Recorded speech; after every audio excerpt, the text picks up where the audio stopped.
দর্শক সবাইকে আমন্ত্রণ জানাচ্ছি পবিত্র মাহে রমজান উপলক্ষে দীপ্ত টিভির বিশেষ আয়োজন কাজী ফার্মস কিচেন নিবেদিত সহজ ইফতারে। আপনাদের সাথে আছি আমি মরিয়ম হোসেন নূপুর। আজ আমি আপনাদের তৈরি করে দেখাবো লোডেড চিকেন বেকড পটেটো। রেসিপিটি তৈরি করতে আমি ব্যবহার করছি কাজী ফার্মস কিচেনের স্পাইসি চিকেন মিটবলস, আরও ব্যবহার করছি কাজী ফার্মস কিচেনের স্পাইসি চিকেন সসেজ। আমার আরও লাগছে আলু, লাগছে mozzarella cheese, oregano, chilli flakes, লবণ, লিকুইড দুধ লাগছে, ভাজার জন্য তেল, কালো গোলমরিচ গুঁড়ো এবং লাগছে বাটার। শুরুতেই আমি চিকেন মিটবলস এবং চিকেন সসেজগুলো ভেজে নিচ্ছি। তেল গরম হতে দিয়ে দিচ্ছি।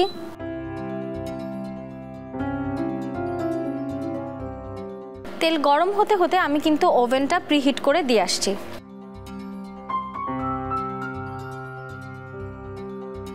এবারে আমি চিকেন বল এবং চিকেন সসেজগুলো ভেজে নিচ্ছি।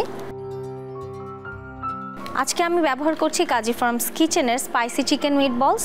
কাজী ফার্মস কিচেনের চিকেন মিটবল এবং স্পাইসি চিকেন সসেজ কোনোটিতেই কিন্তু ক্ষতিকারক কোনো প্রিজারভেটিভ ব্যবহার করা হয়নি এবং কাজী ফার্মস কিচেনের কোনো প্রোডাক্টের টেস্টিং সল্ট কিন্তু ব্যবহার করা হয় না।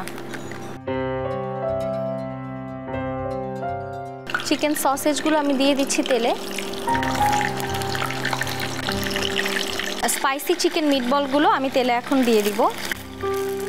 বেকড পটেটোতে যেহেতু আমি খুব বেশি স্পাইস ব্যবহার করছি না, তাই চিকেন মিটবল এবং চিকেন সসেজগুলো আমি স্পাইসি ব্যবহার করছি। আপনারা চাইলে প্লেন চিকেন সসেজ এবং প্লেন চিকেন মিটবলস ব্যবহার করতে পারেন। কাজী ফার্মস কিচেনের কিন্তু প্লেন চিকেন সসেজ এবং প্লেন চিকেন মিটবলসও রয়েছে।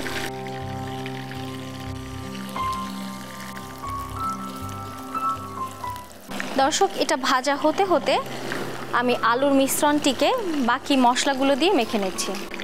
আমি এর মধ্যে দিয়ে দিচ্ছি অরিগ্যানো, চিলি ফ্লেক্স, কালো গোলমরিচ গুঁড়ো, লবণ দিয়ে নিচ্ছি স্বাদ মতো। আমি এখানে সল্টেড বাটার ব্যবহার করছি। খুব সুন্দর করে মিশিয়ে নিতে হবে।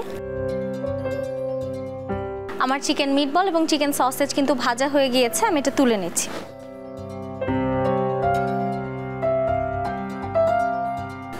এবারে আলুর মিশ্রণটিতে আমি একটু একটু করে দুধ মিশিয়ে নেব।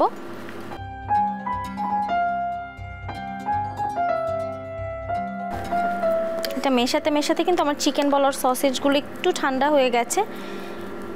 এবারে আমি এগুলোকে ছোট টুকরা করে কেটে নেব।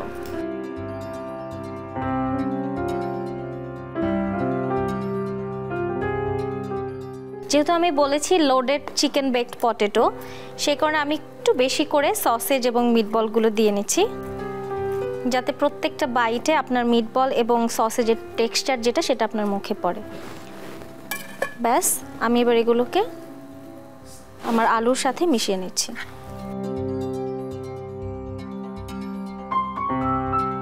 চেষ্টা করবেন এই রেসিপিটিতে মোজারেলা চিজ দিতে।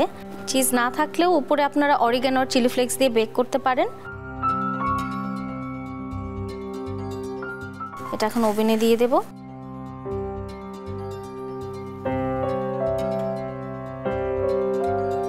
আমি ওভেনে 190 ডিগ্রিতে 10 মিনিটের জন্য বেক করতে দিয়ে দিয়েছি। তৈরি হয়ে গেল খুব সহজেই চিকেন লোডেড বেকড পটেটো। এরকম সহজ এবং মজাদার আরও ইফতার রেসিপি দেখতে চোখ রাখুন দীপ্ত টিভির পর্দায়। আজকের মতো আমি এখানেই বিদায় নিচ্ছি। দেখা হবে আগামীকাল। ততক্ষণ পর্যন্ত ভালো থাকুন, সুস্থ থাকুন এবং দীপ্ত টিভির সাথেই থাকুন।